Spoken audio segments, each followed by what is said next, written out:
우리가 베드로전서 1장 후반부를 통해서 모든 행실에 거룩한 자가 되라 하는 말씀을 들었습니다.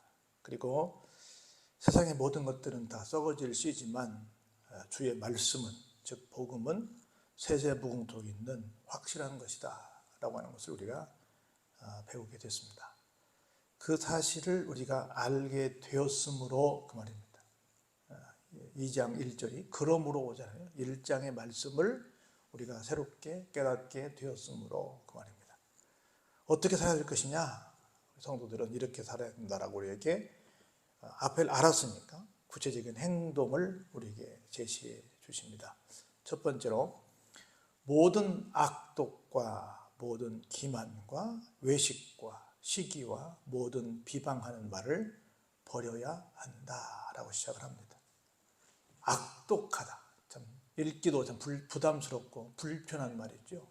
악하다, 독하다, 둘 다 어느 것 하나 참 고운 말이 되지 못한 정말 나쁜 말이 됩니다. 우리가 살면서 설사 성도가 아니다 하더라도 어떻게 저렇게 악할 수 있나? 사람이라면 그럴 수 있나? 우리는 이런 말을 하는데, 특별히 성도라고 한다면 절대로 악해서는 안 되겠다. 악은 다른 말로 말한다면 다른 사람을 해롭게 하는 건데, 그것도 심하게 해롭게 하는 거죠. 그리고 정말 속된 말로 인정사정 없이 바늘로 찔러도 물 한 방울 피 한 방울 나오지 않게 하는 모습을 독하다 그러잖아요. 참 독해. 두 가지 다 굉장히 안 좋은 말인데 그게 두 개 묶였으니 얼마나 안 좋겠어요. 악독한 사람이 되어서는 된다, 안 된다? 안 된다. 우리 악독한 사례 보면 많이 있겠지만, 특별히 히틀러가 유대인들을 죽였을 때 악독했죠. 공산당이 우리나라 들어와서 사람들을 죽일 때 정말 악독했죠. 또 독재 정치자들이 또 자기를 반대하는 사람들을 또 죽일 때도 악독했죠. 그렇게 자기의 이익을 위해서 바른 말하는 사람들을 정말 어렵게 하는 이들을 가리켜서 우리가 악독하다 이렇게 말하는데, 요즘도 뉴스 보면 얼마나 악독해요. 정말 상상할 수 없는 일들이 생기잖아요. 그래서 정말 이런 상황을 볼 때 우리 모두가 말세는 말죄다 이렇게 말하는데, 절대로 성도들은 그런 반열에 서서는 안 되겠다. 그래서 결론이 뭔 줄 아세요? 왜 그렇게 악독해질까? 그 사람이 악해서? 사실은 우리는 모두 다 우리 속에 영들을 모시고 삽니다. 악한 사탄 마귀 귀신을 모시고 사니까 그렇게 악독해지죠. 악한 사탄 마귀 귀신은 어때요? 남을 해치기 위해서 존재하는 것이니까. 그러나 성령께서는 그렇지 않죠. 우리가 예수님을 성령께서는 어떤 분으로 얘기해요? 저주할 자라 여기지 않는다. 저주할 자로 부르지 않는 거예요. 예수님은 절대로 누구를 해롭게 하시는 분이 아니십니다. 그래서 내가 악독해지지 않으려면 뭐 해야 된다? 내 속에 성령님을 모셔야 된다. 내 속에 성령님이 계시지 않고 다른 영이 있으면 내가 어떻게 된다? 악독해진다. 우리 무서운 말 한 번씩 하는데요. 내 손에 총만 있으면, 뭐만 있으면 어떻게 해보겠다, 이런 말들 사람들이 가끔씩 합니다. 참 무서운 말들이죠. 그런 악독이 우리 속에서 없기를 바랍니다. 그리고 기만, 뭐요? 남을 속이는 거죠. 남을 정말 그럴 줄 몰랐는데 나중에 보니까 내가 당했네. 뭐 한 거예요? 기만한 거죠. 다시 말해서 상대방을 대하는 내 마음이 속과 겉이 달랐다는 거지. 그리고 외식, 똑같은 얘기죠. 겉은 굉장히 친절한데, 여러분들 모든 이단들의 주 무기가 뭐예요? 친절이잖아요. 친절. 여러분 친절 별로 좋아해서는 안 됩니다. 친절 좋죠. 근데 그 친절이 어떻게 돼요? 외식이라고 한다면 나중에는 굉장히 위험한 상황으로 몰고 갈 수 있죠. 그리고 시기. 우리는 얼마나 많은 시기 속에 살아요. 우리는 사회복지를 말하는데 사회복지는 크게 두 가지를 말하거든요. 하나는 빈곤을 어떻게든 타파해보자 그러는데, 빈곤에는 두 가지가 있습니다. 하나는 진짜 떼거리가 없는 절대적 빈곤층이 있습니다. 또 하나는 그런 대로 먹고는 사는데 옆 사람에 비해서는 내가 못 살아. 이걸 상대적 빈곤이라고 합니다. 상대적 빈곤을 느끼면 느낄수록 뭐가 많겠어요? 시기가 많죠. 시기가 많죠. 나는 죽으라고 노력하는데 겨우 먹고 사네? 저 사람은 별로 열심히 안 하는 것 같은데도 그냥 나보다 훨씬 잘 먹고 사네? 훨씬 좋은 차 타고 다니네? 이렇게 생각하니까 계속해서 내 속에 뭐가 없으면, 감사가 없으면 계속 뭐 하겠어요? 시기하죠. 어떻든 간에 나는 지금 이렇게 돌아가는데 감사하다. 여러분들 지금 병원마다 막 가기 쉬워요, 어려워요? 막 지금 병원 가기 너무 어렵대요. 막 예약을 막 몇 달씩 막 몇 년씩도 걸리기도 한대요. 그렇게 환자들이 많은 거라. 또 그렇게 막 가기 어려운 병원은 치료비가 싸요, 비싸요? 비싸요. 그래도 막 줄을 서 있어요. 근데 우리 지금 병원 가려고 줄 서 있지, 안 서 있어요? 안 서 있잖아. 그것만 해도 얼마나 감사해요. 우리 지금 가지고 있는 이 멀쩡한 이 사지백체만 가지고 있어도 얼마나 큰 감사거리예요. 정말 여러분들 아무리 돈 많은 사람들도 병원에 있으면 정말 부러워하는 일들입니다. 그래서 가만히 생각하면 뭐 할 일이 없다? 시기할 일이 없다. 그리고 뭐 하는 걸 버려요? 모든 비방하는 말을 버리고. 지금 모든 뉴스는, 모든 정치권은 허구한 날 뭐만 하고 있어요? 비방만 하고 있다는 거예요.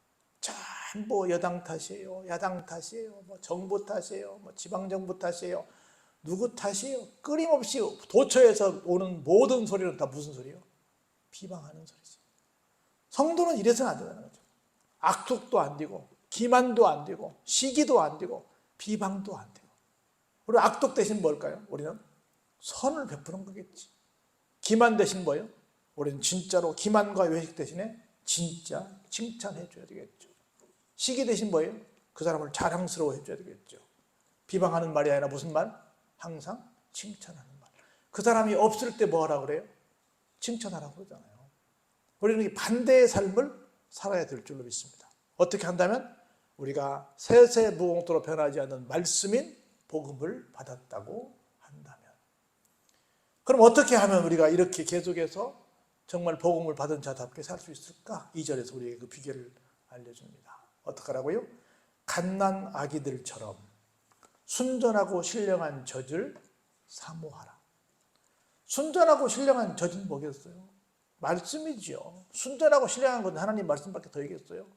누구처럼 사모해라? 어린 아이처럼. 어린 아이가 오늘 좀 맛이 있나 없나 한번 좀 확인 좀 해볼까? 온도가 맞나? 당도가 맞나?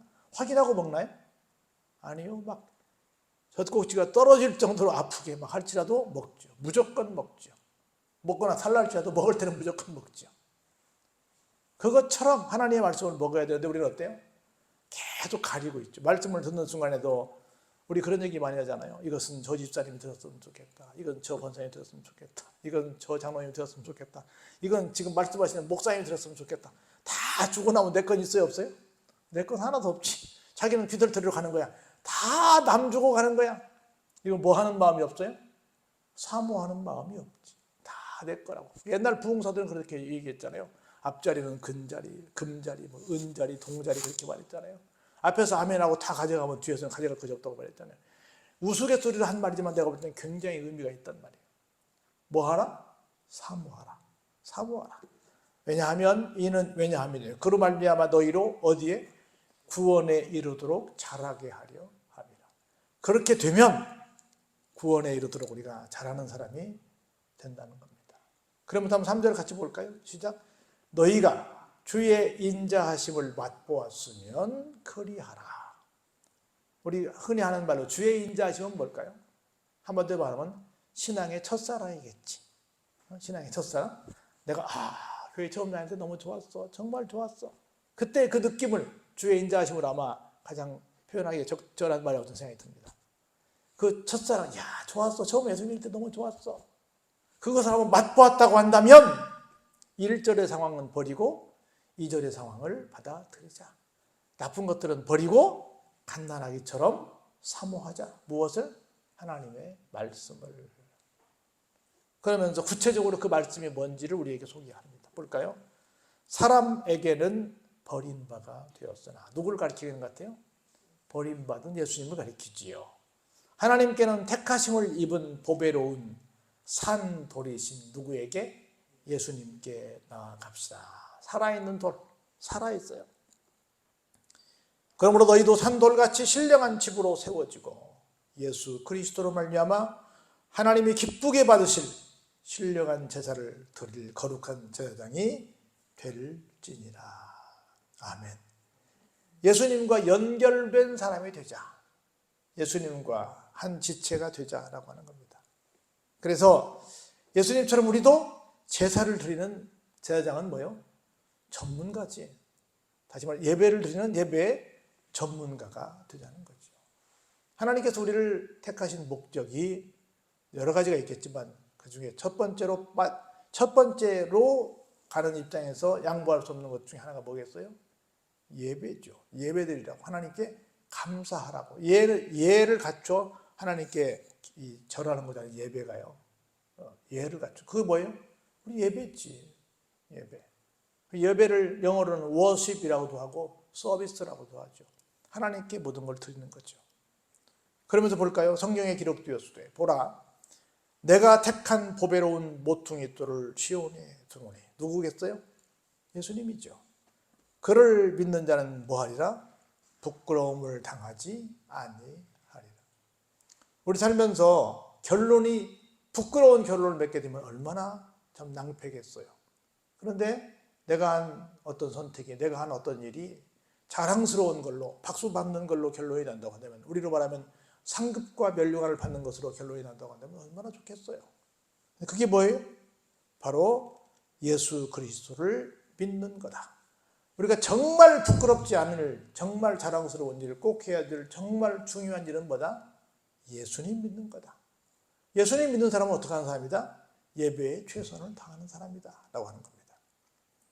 그러므로 믿는 너희에게는 보배이나 믿지 아니하는 자에게는 건축자들이 버린 그 돌이 모퉁이에 뭐가 됐어요? 머릿돌이 되었습니다. 똑같이 예수님이 돌로 비유한다면 믿는 사람들에게는 이 모퉁이 돌이 뭐예요? 기둥이죠. 기둥을 세우는데 제일 든든히 서 있는 진짜 방석이죠. 진짜 방석이죠. 근데 반대로 믿지 않는 사람들은 뭐가 되겠어요? 부딪히는 돌과 걸려 넘어지게 하는 바위가 되었다. 똑같은 돌인데 어떤 사람에게는 든든한 집을 세우는 아주 튼튼한 주 기둥을 세우는 밑바탕이 되었고, 어떤 사람에게는 뭐예요? 걸림돌이 되었다. 우리에게는 예수님이 걸림돌이 되십니까? 아니면 정말 주춧돌이 되십니까? 우리가 믿느냐 믿지 않느냐에 따라서 그의 결론이 달라진다는 겁니다. 볼까요? 그들이 말씀을 순종하지 아니함으로 넘어지나니 이는 그들을 이렇게 정하신 것이라. 말씀을 순종하지 않는 사람들에게는 이 예수님이, 이 돌 되신 예수님이 뭐 하는 거라고요? 걸림돌이 되었다는 거죠. 우리 항상 그런 말이잖아요. 어떤 돌이 있는데 이게 장애물이 될 거냐 디딤돌이 될 거냐 그러잖아요. 장애물은 뭐예요? 내가 통행하는데 어려움이 되죠. 디딤돌은 뭐가 돼요? 예를 들어서 징검다리를 건너가는데 디딤돌이 나를 물을 빠지지 않게 안전하게 건너갈 수 있는 좋은 역할을 하게 되죠. 나는 예수님이 어떤 존재로 내 앞에 있는지를 한번 생각을 해봐야 합니다. 그러면서 우리는 어떤 쪽이다? 순종하는 쪽이다. 그러면서 9절에 예수님을 믿는 사람들은 어떤 사람인가? 우리 너무 잘 아는, 우리 이건 성도라면 다 외는 말씀이죠. 우리 함께 또박또박 다 암송하는 말씀이지만 읽어보겠습니다. 그러나 너희는 택하신 족속이요 왕같은 제사장들이요 거룩한 나라요 그의 소유가 된 백성이니 이는 너희를 어두운 데서 불러내어 그의 기이한 빛에 들어가게 하신 이의 아름다운 덕을 선포하게 하려 하십니다. 아멘. 우리 이거 너무 익숙한 말씀입니다. 그러나는 뭐예요? 어떤 사람들에게는 부딪히는 돌로 예수님이 작용을 하시지만 그러나 너희는 그렇지 않다는 거죠. 왜? 너희는 믿으니까. 믿는 우리는 어떤 존재냐면 첫 번째로 택하신 족속이에요. 세상에 70억 이상의 인구가 살 텐데 그 가운데 예수 믿는 사람들이 다 믿습니까? 아니면 일부분입니까? 일부분이죠. 많이 잡아 4분의 1 정도 되는데 적어도 4분의 3 이상은 아직도 예수님을 믿지 않잖아요. 우리 주변에 많은 것 같아서 많았지 사실 많지 않습니다. 내가 볼 때는 이 아산시의 인구가 한 36만 정도 된다고 한다면 한 20% 채 안 될 거예요. 20%면 몇 명이에요? 3만 6천 명씩 10% 되면 한 6만, 7만 2천 정도 되잖아요. 그러면 적어도 한 29만에서 30만 명 정도가 아직도 어때요? 예수를 안 믿는다는 거야. 36만 중에서 6만에서 7만 정도만 믿는다는 거예요. 안 믿는 사람이 훨씬 더 많다는 거죠. 그렇죠? 그래서 우리가 이 여기 전 세계 볼 거 없지 36만 인구 가운데 내가 6만 쪽에 들어갔다. 30만이 아직도 예수를 안 믿고 있다. 그것만 해도 뭐예요? 기적입니다. 그것만 해도 감사한 거예요. 우리는 뭐하는 사람들이다? 택함을 받은 택하신 족속이라는 거예요. 그리고 어떤 사람들이요? 왕 같은 제사장들이에요. 세상에서 가장 고귀한 일이 뭐겠어요? 하나님 앞에 죄사함 받은 것을 감사하면서 하나님께 예배 드리는 것이겠죠. 그래서 어떤 왕도 그 예배를 집례하는 사람보다 더 위대할 수 없지요. 그렇죠? 왕 같은 제사장들이요. 그리고 무슨 나라예요? 거룩한 나라, 구별된 나라요. 세계에서 제일 강한 나라는 하나님 믿는 나라입니다. 뭐 어떤 나라 말해도 하나님 나라입니다. 그리고 신기하게도 여러분들이 세계 지도를 보시면 세계 강대국들은 다 하나님 믿는 나라들입니다. 다 못 사는 나라들은 하나님을 안 믿는 나라들입니다. 한번 지도를 놓고 펴보세요. 다 하나님 믿는지 안 믿는지 저 위에 북미의 캐나다부터 시작해서 미국부터 시작해서 남미는 보세요. 하나님 안 믿잖아요. 뭐 천주교 민족 하는데 거의 다 아니잖아요. 그 보세요. 이쪽으로 와보세요. 일본을 제외하고는 이쪽에 한국, 이쪽 북한 해보세요. 어디가 잘 살아요? 한국이 잘 살잖아요. 그리고 이제 하나님 안 믿는 중국부터 시작해서 저쪽에 인도 차이나 반도까지 한번 가보세요. 다 그 불교의 나라. 여러분 아시는 필리핀도 거의 천주교 현자가 타지만 뭐 우리가 볼 때 정상적인 건 아니니까. 필리핀 세계 우리나라 선교사가 제일 많이 나갔을 거예요. 거의 다가 천주교 신자인데. 그리고 거기 뭐 베트남, 미얀마, 라오스, 캄보디아, 태국 전부 다 불교의 나라들 다 얼마나 못 살아요. 공산권의 나라들. 그리고 건너가서 또 저쪽에 중동의 나라. 인도 그 다음에 말레이 반도, 말레이시아, 인도네시아, 싱가포르 다 보세요. 싱가포르를 좀 제외하고 도시국가 조금 제외하고는 얼마나 더 어렵게 살아요. 저쪽 또 중동으로 가봐요. 막 저쪽에 요르단부터 사우디부터 시작해서 저쪽 이집트부터 해서 다 아프리카 다 보세요. 어디가 잘 살아요? 저 밑에 호주 선교사 파송한 그쪽은 좀 잘 살죠. 뉴질랜드 그쪽에 더 저쪽 넘어가면 이제 여러분 터키 넘어서 그리스 지나서 로마로 가는데 거기서부터 이제 유럽이잖아요. 하나님을 잘 믿을 땐 유럽의 세계를 제패했죠. 저 끝에 영국, 스페인까지. 그 저 북쪽 스칸디나비아 반도에 스페인, 저 위에 스위스, 스웨덴, 뭐 네덜란드, 덴마크 뭐 이런데, 핀란드 이런 데 다 합쳐서 다 한번 전체 세계 지도를 딱 놓고 보세요. 하나님을 믿는 나라들과 하나님을 안 믿는 나라들이 어떻게 사는가?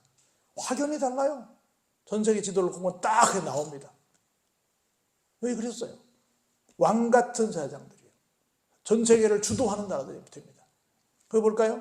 거룩한 나라요 그의 소유가 된 백성이니 이는 너희를 어두운 데서 불러내어 그의 기이한 빛에 들어가게 하신 이 아름다운 덕을 선포하게 하려 하십니다. 우리는 어떻게 했어요? 하나님께서 넌 내 거야 라고 소유한 백성이라 하십니다. 우리를 어디서 불러냈어요? 어두운 데서 불러내서 신기한 빛에 들어가게 하셨습니다. 왜 이렇게 하셨을까요? 이렇게 택하시고 뭐 왕 같고 뭐 거룩한 나라고 소유가 됐고 신기한 데서 이렇게 불렀고 왜 그랬을까요? 그렇게 들어가게 하시니 아름다운 덕을 선포하게 하려 하십니다. 쉽게 말하면 뭐 하라고요? 전도하라고. 뭐 하라고요? 선교하라고. 그거 하라고 우리를 이렇게 불렀다는 거예요. 그냥 너희들을 그런 존재야! 라고 하신 것이 아니라 우리로 하여금 너희들 이런 존재가 됐으니 뭐 해라? 나가서 복음을 전해라 라고 하는 겁니다. 그러면서 너희가 전에는 어떤 존재였어요? 하나님의 백성도 아니었고 이제는 하나님의 백성이 되었고 전에는 긍휼을 얻지 못했고 이제는 어때요? 긍휼을 얻게 되었다. 전과 이후가 달라졌으니 이제부터는 하나님의 아름다운 덕을 전 세계에 선포하는 자가 되라 라고 하는 겁니다. 할렐루야. 그러면서 우리에게 이렇게 권면합니다. 하나님의 종처럼 살라라고 권면하는데 볼까요? 사랑하는 자들아 거류민과 나그네 같은 너희를 구원하노니 영혼을 거슬러 싸우는 육체의 정욕을 제어하라.